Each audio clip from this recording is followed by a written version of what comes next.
Apa itu guru yang sempurna? Syajarah mubarakah. Ini syajarah mubarakah. Kalau Ba'alawi dengar syajarah mubarakah ngegeter. Kenapa? Karena kitab Asy-Syajarah Al-Mubarakah adalah kitab yang membatalkan nasab Ba'alawi, karangan Imam Fakhrur Raddin Ar-Razi yang wafat 606 Hijriyah. Tapi dia dilahirkan di Indonesia. Dia makan dari tanah-tanah buyut-buyut saya. Dia minum dari sungai-sungai yang digali oleh buyut-buyut saya. Dia hirup udara yang ada di atas tanah buyut saya. Kalau dia mau hidup di sini dengan akhlak, dengan budi pekerti yang luhur, kita akan terima. Tapi jika engkau merasa lebih mulia secara zat daripada kita, daripada kami yang mewarisi bumi pertiwi ini, maka kami nyatakan bahwa hari ini aku dan kamu. Bismillahirrahmanirrahim. Alhamdulillahi rabbil alamin, wa bihi nasta'inu ala umuri dunya wad din, wassalatu wassalamu ala ashrafil anbiya'i wal mursalin, sayyidina Muhammadin wa ala alihi wa sahbihi ajma'in, amma ba'd. Kali ini kita akan mengangkat komentar ulama nasab dari Damaskus Syria tentang nasab Ba'alawi. Ulama yang kami maksud adalah Al-Sayyid Muhammad Al-Ju'ani Al-Husaini, yang merupakan seorang ahli bait dari jalur keturunan Al-Husaini. Beliau telah melakukan pengkajian tentang nasab ahli bait dan menyelidikinya sejak lama. Beliau memiliki beberapa penelitian yang dipublikasikan di situs web Ahlu Al-Bait, selain banyak penyelidikan yang berkaitan dengan ilmu nasab. Al-Sayyid Muhammad Al-Ju'ani Al-Husaini menempati beberapa posisi mentereng, di antaranya Wakil Presiden Perkumpulan Nasab Ahlul Bait Internasional, pimpinan umum situs web perkumpulan Nasab Arab Internasional, selain Direktur Hubungan Masyarakat di Asosiasi Ashraf di Suriah. Tulisan beliau tentang nasab Ba'alawi diunggah sebuah postingan bertanggal 3 Januari 2014. Mari kita simak tulisan beliau berikut ini. Batalnya nasab keluarga Ba'alawi. Mereka juga disebut Bani Alawi dan keluarga Alawi. Mereka tinggal di Yaman, dan bernasab kepada Alawi bin Ubaidillah, bin Ahmad, pendatang ke Hadramaut, bin Isa, bin Muhammad, bin Ali Al-Uraidi, bin Imam Ja'far Al-Shadiq, dan garis keturunan ini tidak valid, seperti yang dikatakan Al-Fakhru Al-Razi dalam kitabnya, Al-Syajarah Al-Mubarakah, bahwa Ahmad bin Isa memiliki 3 putra, yaitu Muhammad, Ali dan Husain. Dia tidak memiliki seorang putra bernama Ubaidillah. Dan tidak seorang pun ulama nasab yang menyatakan bahwa Ahmad bin Isa memiliki keturunan ataupun tidak memiliki keturunan dari anaknya yang bernama Ubaidillah. Di antara ulama nasab tersebut adalah An-Nasabah Ibnu Inaba Al-Hasani dalam kitab Umdat Al-Tolid, An-Nasabah Al-Syarif Ibnu Al-Taktaki dalam kitab Al-Ashili, An-Nasabah Ibnu Muhanna Al-Ubaidli dalam kitab Al-Tadskirah, Al-Jaridah fi Ushul Al-Alawiyin, karangan Said Husain Al-Zarbati, kitab kontemporer. Selain dari pendapat yang telah dijelaskan di atas, yang kami kutip dari Al-Fakhru Ar-Razi dalam kitab Al-Syajarah Al-Mubarakah. Beberapa orang telah mencoba untuk menggarisbawahi banyak cerita dan ilusi tentang hijrahnya Ahmad bin Isa ke Hadramaut, hingga mereka mengatakan yang redaksinya. Kakek dari Imam Al-Sayyid Alawi bin Ubaidillah bin Ahmad Al-Muhajir, adalah orang yang hijrah dari Basrah, Irak, pada tahun 317 Hijriah, ke Hadramaut, dan gelar Al-Muhajir ditambahkan ke namanya. Beliau adalah orang pertama yang datang ke Hadramaut dari keluarga Ahlul Bait. Telah berhijrah bersama beliau adalah 70 orang dari keluarganya, serta dari sepupunya, yaitu Bani Ahdal, artinya yang terdekat dan paling dekat, dan keluarga Kudaini, dan silsilah nasab mereka kembali ke Musa Al-Kadzim bin Ja'far Al-Shadiq.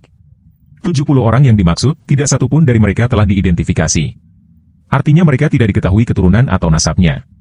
Juga, teks naif ini mengabaikan fakta, bahwa keluarga Al-Kudaini bernasab kepada Al-Qasim bin Idris bin Ja'far bin Imam Ali Al-Hadi, dan Ja'far ini meninggal pada tahun 281 Hijriah. Jadi putranya Idris dan cucunya Al-Qasim, adalah 2 orang yang sezaman dengan hijrahnya Ahmad bin Isa pada tahun 317 Hijriah. Saat itu keluarga Al-Kudaini belum mengkristal atau dikenal, karena Al-Qasim bin Idris adalah kakek dari banyak keluarga Alawi. Jadi bagaimana mereka bisa mengklaim bahwa kakek dari keluarga Al-Kudaini bermigrasi bersama Ahmad bin Isa? Kemudian kami menemukan beberapa pernyataan yang melebih-lebihkan tentang hijrahnya Ahmad bin Isa dari Basrah ke Hadramaut, dan mencoba menghubungkan alasan hijrah tersebut dengan situasi politik dan sosial yang memburuk akibat perselisihan Zanji dan revolusi Karmatian, meskipun hijrahnya Ahmad bin Isa dari Basrah adalah hal yang tidak pasti. Dalam warisan keluarga Al-Kabiji Al-Husainiyah Al-Najafiyah, yang syahih bernasab kepada Ali bin Ahmad bin Isa, kami menemukan bahwa Ahmad bin Isa berhijrah dari Baghdad ke Undunus pada tahun 313 Hijriah. Jadi dia tidak tinggal di Basrah dan tidak pula berhijrah dari Basrah, seperti yang telah disebarkan oleh keluarga Ba'alawi. Padahal sebelumnya Ahmad bin Isa datang dari Madinah ke Baghdad, karena ayahnya, yaitu Isa bin Muhammad, adalah nakib Madinah, begitu pula kakeknya, yaitu Muhammad bin Ali al-Uraidi. Sehingga asal mereka adalah dari Madinah, dan masa tinggal Ahmad bin Isa di Baghdad adalah waktu yang singkat, antara hijrahnya dia dari Madinah ke Baghdad, dan kemudian hijrahnya dari Baghdad ke Undunus. Dari semua ini, kami menemukan bahwa keluarga Ba'alawi, selain klaimnya sebagai keturunan Alawi, telah menganyam cerita, ilusi, dan informasi palsu tentang kepribadian Ahmad bin Isa, hijrahnya, dan keturunannya. Dan semua rajutan longgar ini mengarah pada fakta, bahwa dugaan garis keturunan Alawi yang mereka klaim adalah garis keturunan palsu. Anggapan terhadap tikaman. Dalam kitab Bahrul Ansab yang disebut Al-Musyajjar Al-Kashaf, karangan Al-Najafi, halaman 75 dijelaskan. Sayyid Ubaidillah bin Ahmad Al-Muhajir bin Isa Al-Rumi. Al-Muhakkik Murtado Al-Zabidi berkomentar dan berkata, dari sini nasab para sadah Yaman dikaitkan. Kepada Karhi dan semisalnya, saya mendedikasikan informasi ini. Telah disebutkan dalam kitab Al-Mukabiun min Ali Abi Talib, karangan Sayyid Al-Muhakkik Mahdi Al-Rajai, yaitu seorang muhakkik di perpustakaan Al-Sayyid Al-Mar'ashi, dan pedomana para ulama nasab di Iran. Sayyid Mahdi Al-Rajai mengatakan dalam kitab Al-Mukabiun min Abi Talib jilid kedua, halaman 432. Keturunan sadah keluarga Al-Ba'alawi. Adapun Abu Alawi Ubaidillah bin Ahmad Al-Muhajir Al-Nafat bin Isa Al-Rumi Al-Nakib, ia lahir di Basrah, dan merupakan seorang ulama dan penulis yang belajar dari ayahnya dan para ulama pada masanya di Irak dan di tempat lain, sebagaimana dia sangat murah hati. Dia berhijrah bersama ayahnya dari Basrah pada tahun 317 Hijriah, dan tinggal bersamanya di Husaisa, kemudian pindah ke Samhel dan meninggal pada tahun 383 Hijriah. Dia memiliki keturunan dari 3 anaknya, yaitu Sayyid Bashri, Sayyid Jadid, dan Sayyid Alawi, yang keturunannya tersebar di seluruh dunia. Kemudian Sayyid Mahdi Al-Rajai menyebutkan keturunan keluarga Ba'alawi, halaman 447. Karena garis keturunan yang terhormat ini memenuhi hak keluarga ini, dan bukan seperti yang dilakukan Al-Karhi dan sejenisnya, yang menikam orang untuk menipu orang lain, di mana maksud tikaman dia itu adalah untuk membangkitkan fitnah. Al-Karhi tidak mewakili Syiah atau Sunni, karena dia adalah orang buangan di Hatim, insya Allah. Akhir dari perkataan Sayyid Mahdi Al-Rajai. Berikut adalah pengantar penyebutan referensi yang bersangkutan dengan penyebutan sadah Ba'alawi. Di antara buku-buku yang berspesialisasi dalam melestarikan garis keturunan mereka adalah 1. Ghuror Al-Baha Al-Dawi fi Manaqib Bani Jadid wa Bani Bashri wa Bani Alawi, karangan Sayyid Al-Musnid Muhammad bin Ali Al-Harid Al-Alawi, wafat 960 Hijriah. 2. Al-Mashra, Arawi fi Manaqib Sadah Bani Alawi, karangan Sayyid Muhammad bin Abi Bakar Al-Shili Al-Alawi, wafat 1093 Hijriah. 3. Al-Uqad Al-Nabawi wa Al-Sir Al-Mustafawi, karangan Sayyid Sheikh bin Abdullah Al-Aidrus Al-Alawi, wafat 990 Hijriah. Yang dimaksud dengan penyebutan ketiga kitab ini adalah, karena di dalamnya disebut asal nasab para sadah Alawi. 4. Syamsu Al-Zahirah fi Nasab Al-Albait min Bani Alawi, karangan An-Nasabah Al-Faqih Al-Syarif Abdurrahman bin Muhammad Al-Masyur Al-Alawi, wafat 1320 Hijriah. 5. Hikmah Al-Ashirah fi Talhis wa Tahzib wa Tadzil Syamsi Al-Zahirah, karangan An-Nasabah Al-Said Ahmad bin Abdullah Al-Sakof, wafat 1384 Hijriah. 6. Al-Mujam Al-Latif fi Asbab Al-Kab wa Al-Kuna fi Al-Nasab Al-Syarif fi Bani Alawi, karangan Syarif Muhammad bin Ahmad Al-Syatiri Al-Alawi, wafat 1422 Hijriah. 7. Al-Syajarah Al-Zakiyah fi Al-Ansab wa Sair Al-Ali Bait An-Nubuwah, karangan Syarif Yusuf bin Abdullah Jamalulail Al-Alawi. Bahkan non-Bani Alawi telah mengarang kitab mengenai garis keturunan Bani Alawi, dan di antara mereka yang paling terkenal adalah An-Nasabah Al-Lugawi Sayyid Murtado Al-Zabidi Al-Husaini, wafat 1205 Hijriah, dalam kitabnya, Al-Raud Al-Jali fi Nasab Bani Alawi. Salah satu hal terbesar yang membedakan mereka adalah adanya sebuah asosiasi untuk mereka, yang disebut Rabitoh Al-Sadah Al-Alawiyin, yang didirikan setelah banyaknya Alawi di negara-negara Asia Timur, di Hijaz dan Yaman. Jadi asosiasi ini fungsinya adalah untuk menjaga, mengontrol dan menuliskan silsilah mereka, sehingga berkumpulnya mereka dengan masyarakat non-Arab, tidak menjadi alasan untuk melupakan atau menyia-nyiakan nasab mereka, dan hubungan mereka dengan saudara sepupu mereka di Hijaz dan Yaman masih berlanjut hingga saat ini. Nasab sebagai keturunan Bani Hashim ini telah menjadi terkenal di kalangan sejarawan dan ulama nasab, di antara mereka sebagai misalnya, tetapi tidak terbatas pada 1. Sejarawan Yaman, Al-Janadi, yang meninggal antara 730 Hijriah dan 732 Hijriah, dalam kitab Al-Suluk fi Tabakal Ulama wa Al-Muluk, di mana dia berkata, juz 2 halaman 135. Di antaranya Abu Al-Hasan Ali bin Muhammad, bin Ahmad, bin Jadid, bin Ali, bin Muhammad, bin Jadid, bin Abdullah, bin Ahmad, bin Isa, bin Muhammad, bin Ali, bin Ja'far Al-Shadiq, bin Muhammad Al-Bakir, bin Ali Zainal Abidin, bin Al-Husain, bin Ali bin Abi Talib. Semoga Tuhan menghormati wajahnya, Dan dia dikenal sebagai Al-Syarif Abi Al-Jadid di antara orang-orang Yaman. Asalnya dari Hadramaut, dari para syair di sana. Mereka dikenal sebagai keluarga Abi Alawi. Sampai dia berkata, kemudian dia pergi ke Makkah, dan mereka menyebutkan bahwa dia meninggal di sana sekitar tahun 2600. Dan dia adalah seorang hafiz pada masanya, yang tidak ada bandingannya di Yaman pada waktu itu dalam pengetahuan tentang hadits. Saya berkata, An-Nasabah Al-Janadi menasabkan Abi Al-Jadid kepada para syarif keluarga Alawi, adalah secara majazi. Sebenarnya dia berasal dari keluarga saudara laki-lakinya, yaitu Syarif Jadid bin Abdullah bin Ahmad Al-Muhajir, seperti yang jelas di kolom garis keturunannya. Dan penggunaan majaz seperti ini ada di antara para ulama nasab, sehingga terkadang suatu suku dinasabkan kepada seorang pria terkenal tertentu, dan dia mengikutinya dalam lakap keturunan saudara laki-lakinya, karena kemasyhuran orang yang pertama. Terutama sejak Bani Jadid dan keturunan saudaranya, yaitu Bashri, telah punah pada awal abad ke-7 Hijriah. Seperti dalam Syamsu Al-Zahira, Juz 1 halaman 63. 2. Abu Al-Hasan Ali bin Al-Hasan Al-Hazraji, wafat 812 Hijriah. Dia menerjemahkan dalam kitabnya, Al-Uqad Al-Zahir Al-Hasan, manuskrip, Bab Al-Ain Al-Muhmalah, untuk Al-Syarif Abi Al-Jadid. Dan dia menyebutkan pilar garis keturunannya kepada Ali bin Abi Thalib. Semoga Tuhan meridhoi dia, dan dia memberikan isyarat bahwa dia berasal dari para syarif keluarga Abi Alawi. 3. Abu Al-Abbas Ahmad bin Abdul Latif Al-Syarji Al-Zabidi, wafat 893 Hijriah, di mana ia menyebutkan dalam kitabnya, Tobakot Al-Hawas, halaman 195, hijrahnya leluhur para syarif Bani Ahdal, leluhur Bani Al-Kudaimi, dan leluhur Bani Alawi, dari Irak ke Yaman. Dan dia menghubungkan ini dengan Tarikh Al-Faqih Husain Al-Ahdal, dan Jawahir Al-Tijan fi Ansab Adnan Wakahtan, karya Al-Faqih Muhammad Al-Mudajan Al-Qurashi. Dan seterusnya. Kita tidak perlu panjang lebar dalam hal ini, karena nasab tersebut terlalu masyhur untuk dimasyhurkan, dan terlalu jelas untuk dituliskan. Sebagaimana dikatakan Al-Shili dalam Al-Masyrah, sulit untuk membatasi kata-kata para ulama nasab dan sejarawan dalam hal ini, dan apa yang saya sebutkan sudah cukup, insya Allah. Dan jika bukan karena takut akan perpanjangan, saya akan menyebutkan teks dari semua yang saya kaitkan dengannya. Setelah itu Al-Sayyid Muhammad Al-Ju'ani Al-Husaini menjelaskan keturunan-keturunan dari Bani Alawi atau Ba'alawi.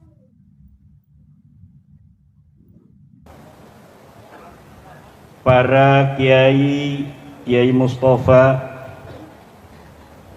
sebagai Ketua Bidang Ideologi di Perjuangan Wali Songo Indonesia Provinsi Lampung, Panglima Iqbal Al-Palimbani, para kiai-kiai yang lain dari Lampung Timur, Lampung Utara yang hadir, para sahabat-sahabat Laskar Sabilillah, Laskar Jalan Allah yang berjuang di jalan Allah, hidup dalam kemuliaan Allah dan mati dalam kemuliaan Allah. Sahabat-sahabat Banser NU, para pengurus NU di Lampung Timur yang saya hormati, para hadirin hadirat jamaah Majelis Padang Jagat, semuanya mudah-mudahan padang atine, padang uripe, padang rizkine, amin. Padang jagat iku artine dunia cerah.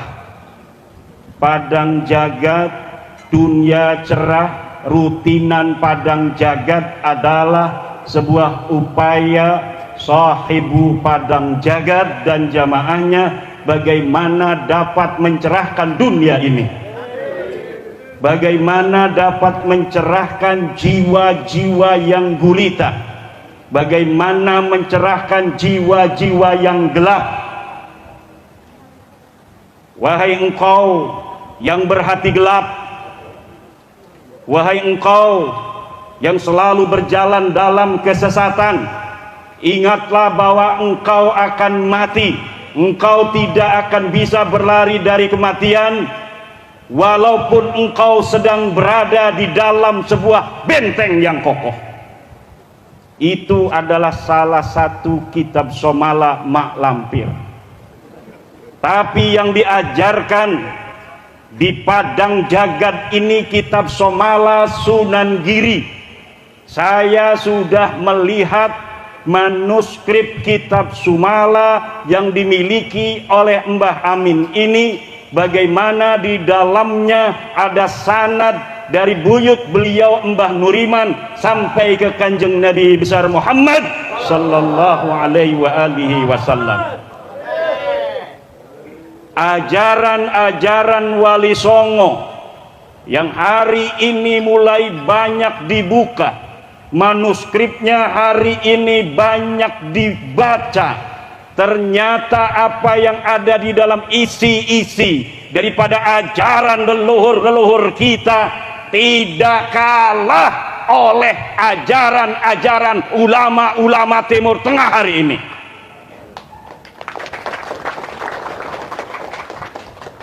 Hari ini kita bangsa yang begitu besar. Dulu kita bangsa yang begitu besar, dan bangsa yang besar ini akan senantiasa besar apabila kita, bangsanya yang besar ini, juga menjaga kebesaran itu bukan hanya dari kuantitas, tapi juga dari jiwa, hati, pengertian, dan kecerdasan. Orang besar tapi jiwanya, mentalnya mental kecil, maka akan mudah dikecilkan, bukan hanya oleh orang besar, tapi oleh orang kecil saja dia akan mudah dikecilkan. Akhirnya kebesarannya tiada arti karena dia telah terdoktrin oleh nilai-nilai kecil yang digelorakan oleh orang-orang kecil agar kita bisa ditundukkan. Dan hari ini semua itu tidak akan bisa lagi, terutama bagi provinsi di mana di sana ada perjuangan Wali Songo, ada perjuangan Wali Songo Indonesia dan Laskar Sabilillah.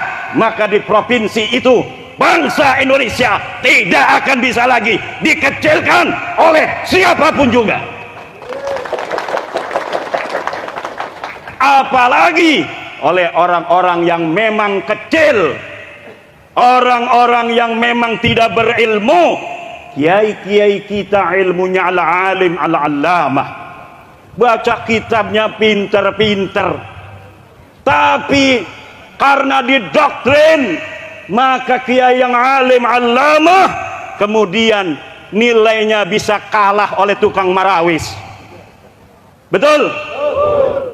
Zaman itu telah berlalu. Padange jagat, dari titik kulminasi Lampung ini akan beremanasi, memancarkan sinar-sinar Allah, sehingga kegelapan-kegelapan kemanusiaan yang ada di dalam sukma bangsa Indonesia akan hilang, digantikan oleh cahaya Allah, nurus samawati wal ard. Cahaya Allah. Dunia ini semuanya ada karena ada emanasi cahaya Allah.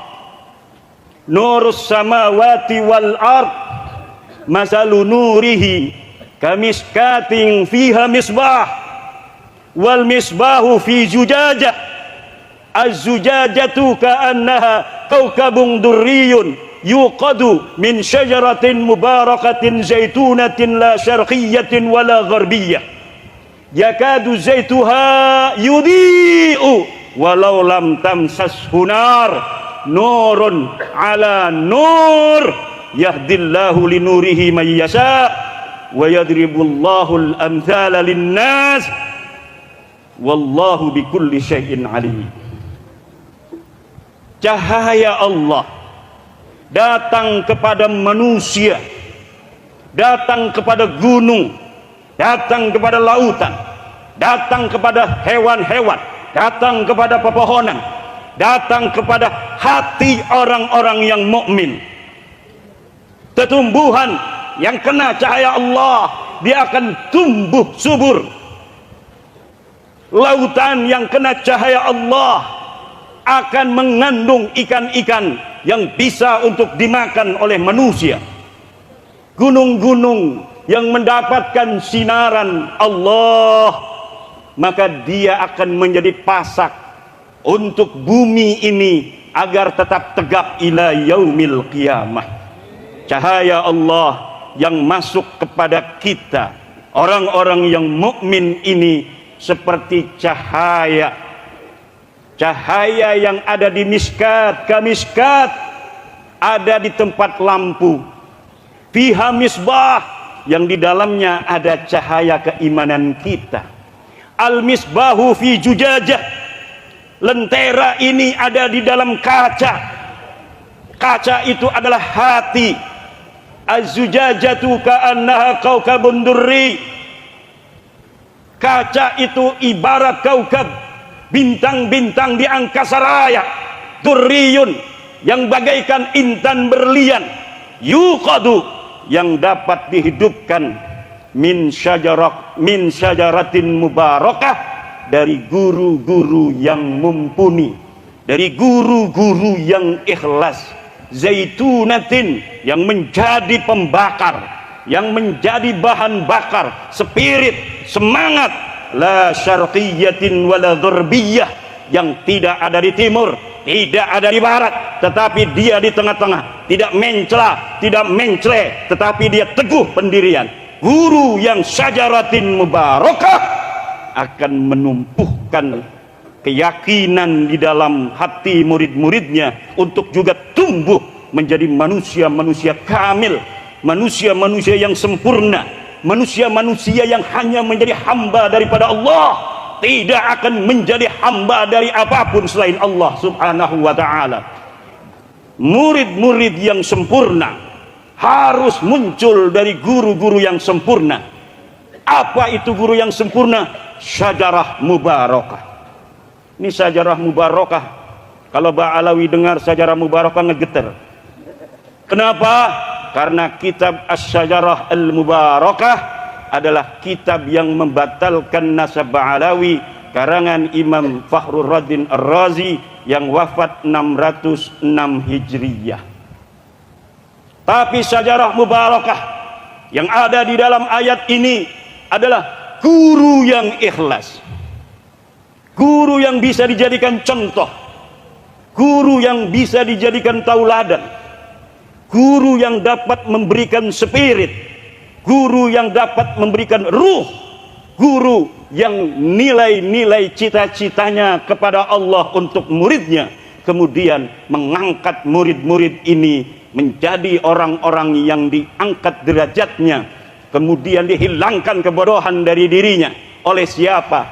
Oleh syajarah mubarakah zaitunah, minyak pembakar, la syarqiyatin wala gharbiyah.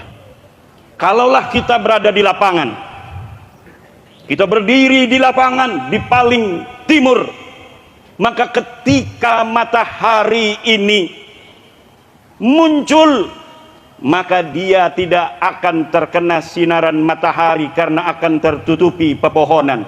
Kalau dia itu berdiri di arah barat, maka ketika matahari ini ada di ujung sebelah barat, matahari akan menyorot ke sebelah timur.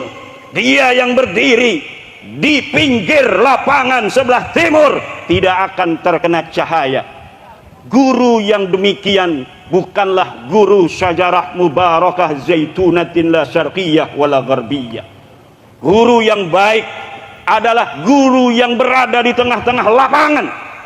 Ketika pagi menjelang, dia akan terkena sinaran matahari. Ketika sore datang, maka sinaran matahari ini pun akan mengenai dirinya. Dirinya akan terkena matahari dari sore sampai pagi, dari pagi sampai sore, karena dia ada di tengah-tengah lapangan. Guru yang mempunyai keyakinan yang begitu kuat, maka akan melahirkan murid-murid yang gagah perkasa. Mudah-mudahan guru-guru kita yang hadir di sini semuanya, Kiai Suparman Abdul Karim, Kiai Mustafa, Mbah Amin, dan yang lain-lainnya, adalah merupakan syajaratin mubarakatin zaitunatin la syarqiyatin wala gharbiyah. Amin ya Allah ya Rabbal. Nahdlatul Ulama, kenapa Nahdlatul Ulama dari 1926 sampai sekarang 200 tahun Nahdlatul Ulama masih gagah perkasa, bahkan ketika akan melampaui 100 tahun pertama, capaian-capaian Nahdlatul Ulama luar biasa. Bahkan hari ini orang yang mengaku NU di seluruh Indonesia mencapai 56%. Jadi dari seluruh umat Islam yang ada di Indonesia, mereka mengaku NU 56%. Ini Banser harus tahu bahwa Anda ini ada dalam naungan syajarah mubarakah. Doa-doa syajarah mubarakah dari siapa? Dari para wali songo yang diteteskan kepada Mbah Syekh Nawawi Tanara, Mbah Mahfud Turmusi, Mbah Khalil Bangkalan, Mbah Soleh Darat, kemudian cahayanya diberikan kepada Mbah Hasyim Asy'ari dan para kiai-kiai yang mendirikan Nahdlatul Ulama lainnya.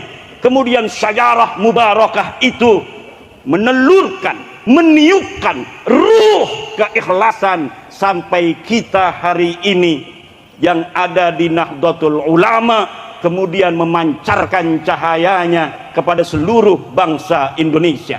Negara Indonesia, Presiden Joko Widodo kemarin telah mengatakan terima kasih kepada Nahdlatul Ulama yang selama ini konsisten dan istiqomah menjaga negara kesatuan Republik Indonesia. Ucapan yang jujur dari negara untuk Nahdlatul Ulama, karena memang Nahdlatul Ulama dibentuk bukan hanya menjaga warga NU, tapi menjaga Indonesia dari Sumateranya, dari Kalimantannya, dari Sulawesinya, dari Malukunya, dari Papuanya, dari Nusa Tenggaranya, dari Balinya, dari Maduranya, dari Jawanya, semuanya dijaga menjadi tanggung jawab Nahdlatul Ulama.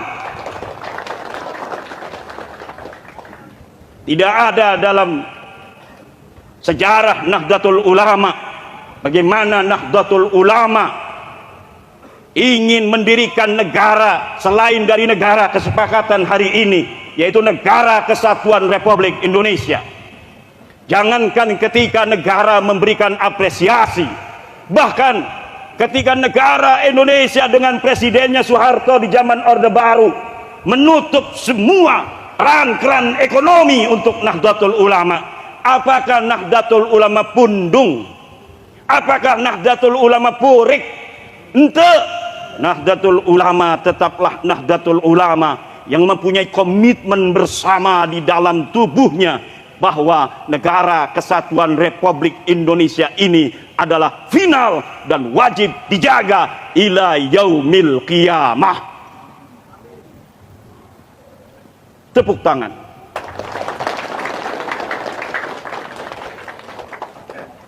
Supaya saya bisa diam sebentar, karena saya ngelihat Mbah Amin ini semangat jadi ngomongnya.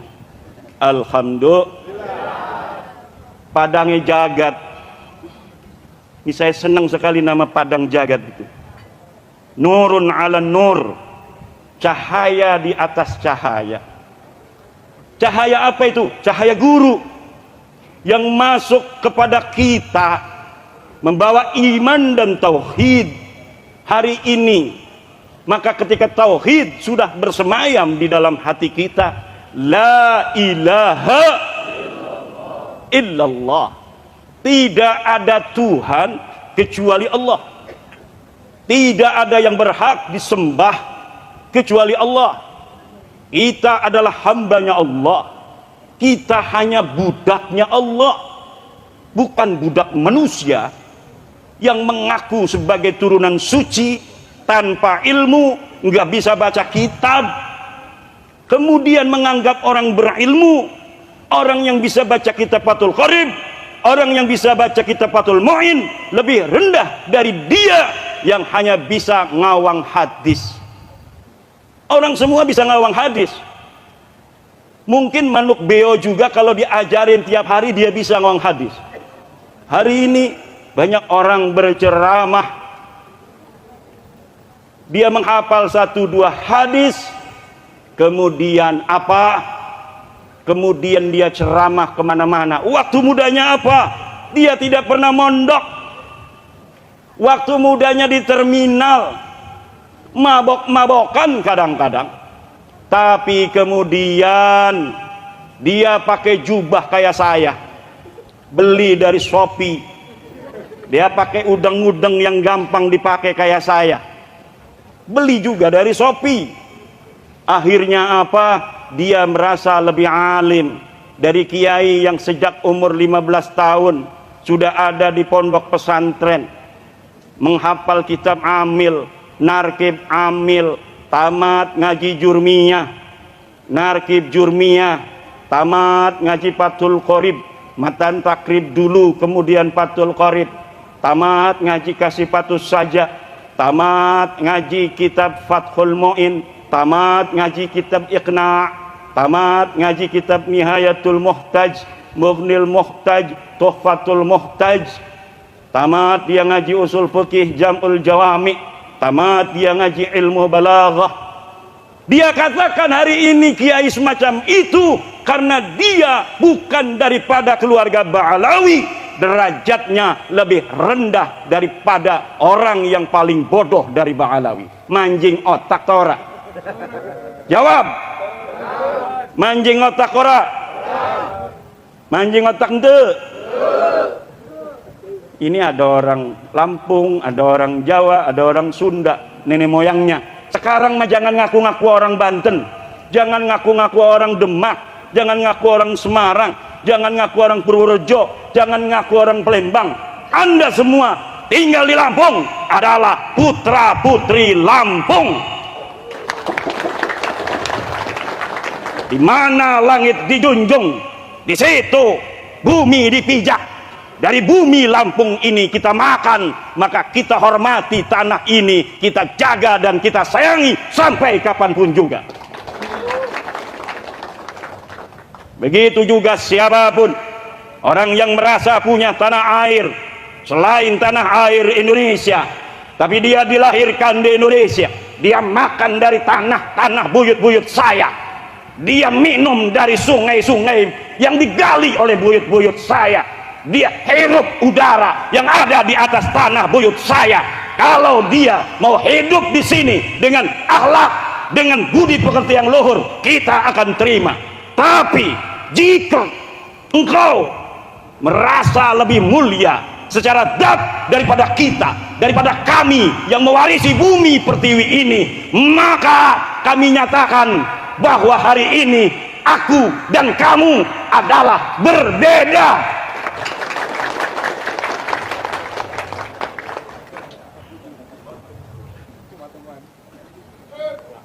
Ini enggak nabu-nabu lagi.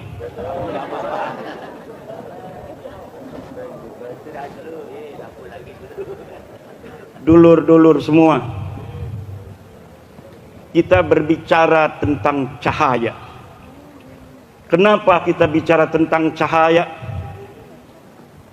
Karena banyak orang yang cahaya redup di dalam jiwanya. Karena apa? Karena ilmu tidak dijadikan sebagai komandan untuk mengetahui ilahi Rabbi. Sementara ketika Allah turunkan Al-Quran kepada baginda Nabi besar Muhammad, yang pertama diturunkan adalah Iqra. Apa yang diturunkan? Iqra. Iqra itu adalah bacalah. Bacalah itu artinya harus ada yang dibaca. Apa yang dibaca? Yang dibaca adalah ilmu pengetahuan. Yang dibaca adalah ilmu pengetahuan. Maka ilmu pengetahuan harus jadi komando sebagai hakim dari segala macam problematik dalam kehidupan. Kalau kita menemui masalah, maka kita cari di dalam ilmu apakah ada penyelesaiannya di sana.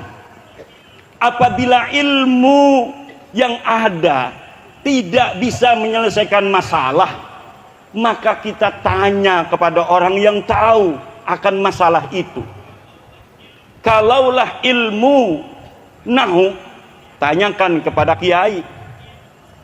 Ilmu sumala, tanyakan kepada Mbah Amin dan Mak Lampir. Sama-sama ilmu sumala, tapi ada dua aliran ini adalah aliran daripada Sunan Giri, kitab Sumala Sunan Giri, malampir aliran orang-orang yang berhati gelap. Hei orang-orang yang berhati gelap, yang berjalan di atas kesesatan, takutlah akan kematian, karena kemanapun kau lari, maka kematian akan datang walaupun kau berada di dalam benteng yang kokoh. Hei orang-orang yang berhati gelap, yang senantiasa berjalan dalam jalan kesesatan, kalau tidak mau dijahati, jangan menjahati. Kalau tidak mau disakiti, jangan menyakiti. Kalau tidak mau dipermalukan, jangan membuat malu orang lain. Hai orang-orang yang berhati gelap, yang senantiasa berjalan dalam jalan-jalan kesesatan, bertaubatlah demi engkau dan anak cucumu. Kalau tidak, maka kegelapan itu akan senantiasa menyertai dirimu dan anak cucumu ila yaumil qiyamah, ila yaumil yahdillahu linurihi may yasha. Allah akan memberikan jalan bagi cahayanya liman yasha, untuk orang-orang yang dikehendakinya saja. Orang banyak ada kebenaran, maka kadang-kadang yang menerima hanya beberapa orang. Kenapa? Li'annallaha yahdi linurihi may yasha. Karena hidayah Allah untuk cahayanya akan diberikan hanya kepada orang-orang yang dikehendakinya saja. Makanya kita kalau sedang membawa kebenaran, seperti kebenaran bahwa nasab Ba'alawi adalah putus, jangan kita gampang untuk kecewa kalau banyak orang yang masih belum menerima. Kenapa? Karena Nabi Muhammad saja, anta badrun, anta syamsun, anta nurun fawqa nurin, anta iksiru wa ghali, anta misbahus suduri. Hari ini tidak semua orang di dunia ini menerima Nabi Muhammad sallallahu alaihi wasallam dan ajarannya. Padahal Nabi Muhammad orang yang paling mulia, orang yang paling lembut hatinya, orang yang paling berani, orang yang paling ikhlas. Tetapi ajaran Nabi Muhammad hari ini di dunia, dari 8 miliar manusia yang hidup, hanya sekitar 1/3-nya saja, 2 miliar yang percaya kepada Nabi besar Muhammad sallallahu alaihi wasallam. Ya ayyuhalladzina amanu isbiru wasabiru warabitu wattaqullah la'allakum tuflihun. Sabar, wasabiru, dan musabarah. Mahyal musabarah? Sabar kepada orang yang sabar. Kalau musuh kita sabar, kita harus lebih sabar dari musuh kita.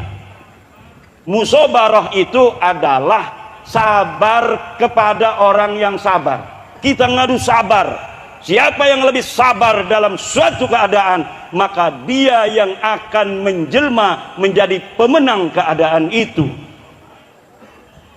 Selain kita harus sabar, musabarah, kita juga harus murabatoh. Ada satu ikatan, ada satu simpul, ada satu organisasi.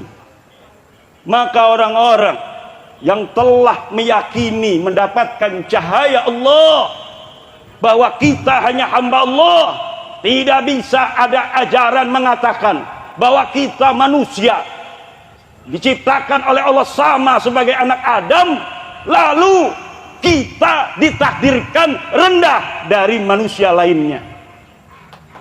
Tidak bisa, tidak masuk akal. Kalaulah ada ajaran begitu, pasti bukan ajaran Islam. Ajaran Islam, inna akramakum indallahi atqakum, bahwa sesungguhnya yang paling mulia di antara kita adalah siapa orang yang paling bertakwa kepada Allah, bukan siapa orang yang berasal dari keturunan apa. Kita Adam, mereka Adam, kok bisa-bisanya kita dikatakan otomatis kalau lahir lebih rendah dari orang lain? Tidak bisa. Orang Jawa ini mulia sejak zaman nenek moyang kita. Kita bisa membuat Prambanan, kita bisa membuat Borobudur, kita bikin peradaban yang gitu besar di masa lalu. Mereka punya apa di negeri mereka di sana? Adakah Borobudur di sana? Tidak ada. Adakah Prambanan di sana? Tidak ada. Adakah Gunung Padang di sana? Tidak ada. Subur mana tanahnya dengan tanah kita Indonesia? Pepohonannya banyak buah-buahan, tanahnya banyak airnya, padi tumbuh, bisa memberi makan seluruh anak Indonesia. Mereka punya apa di negeri mereka? Lalu berdasar apa mereka harus mengatakan kita kalah mulia dengan mereka? Kita orang Indonesia, orang yang mulia. Hari ini kita Indonesia, hari ini Indonesia milik kita. Sampai kapanpun Indonesia akan menjadi milik kita dan anak cucu kita.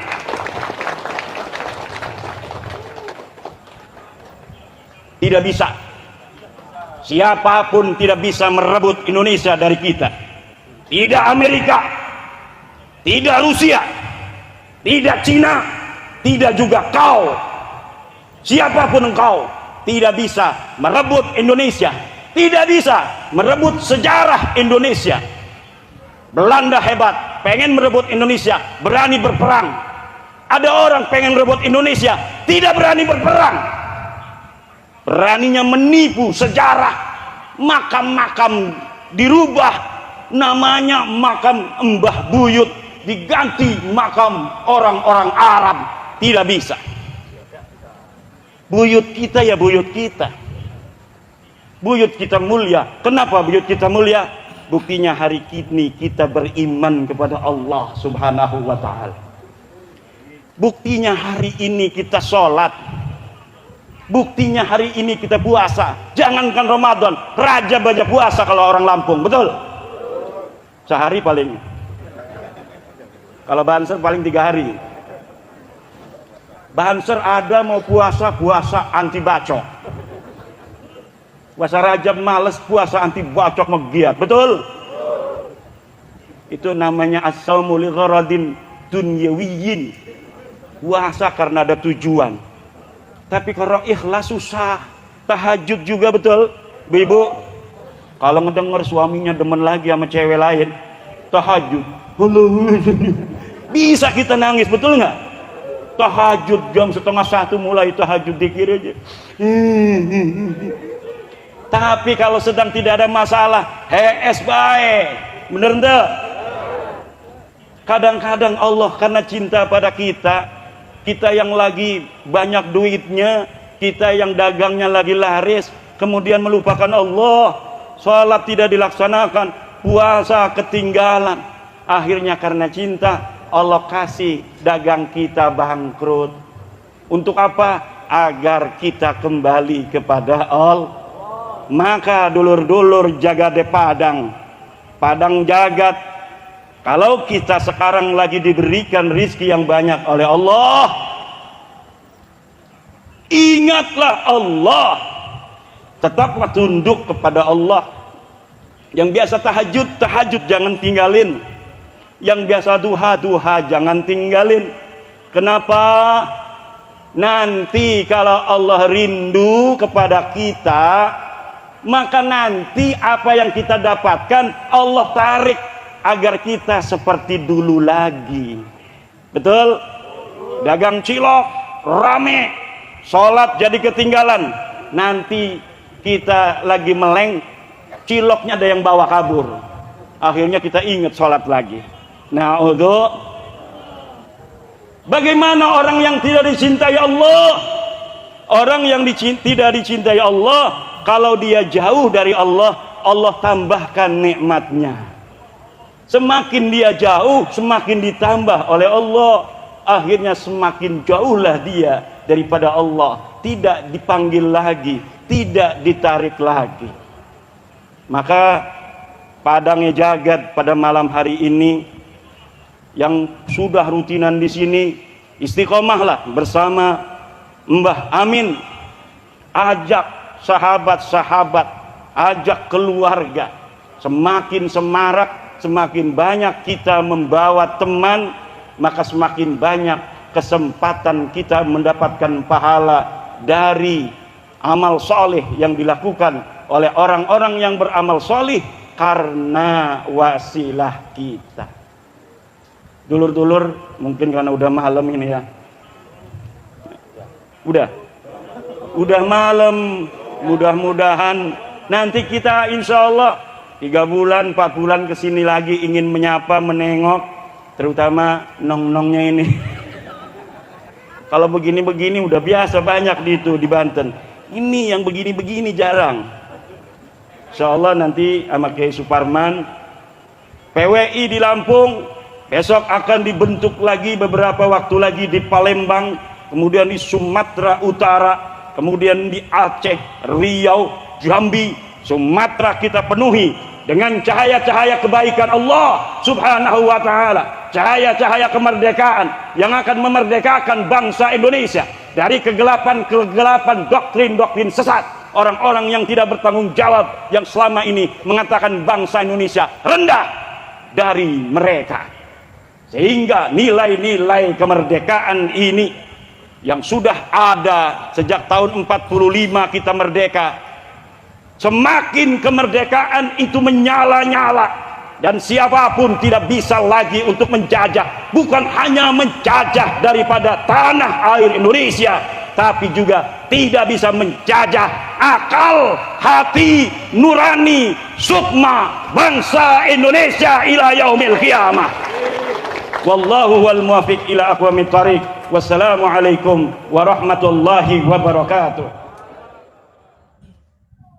Itulah tadi beberapa ungkapan dari ulama-ulama besar yang ada di dunia nih teman-teman, dan kebetulan tadi kita sudah simak bersama pemaparannya dan juga ceramah dari Kiai Haji Imaduddin Usman Al-Bantani yang tetap pada diriannya bahwa memang Ba'alawi itu bukan dzurriyyah Rasulullah SAW, serta memang sampai saat ini masih belum ada yang bisa membantah dari tesis Kiai Haji Imaduddin Usman Al-Bantani. Dan semakin jelas bahwa memang Habib-habib yang ada di Indonesia ini bukan dzurriyyah Rasulullah SAW. Bagaimana menurut pendapat teman-teman semua? Silahkan lanjut di kolom komentar. Terima kasih sudah mengikuti channel ini. Kita jumpa lagi di video selanjutnya. Assalamualaikum warahmatullahi wabarakatuh.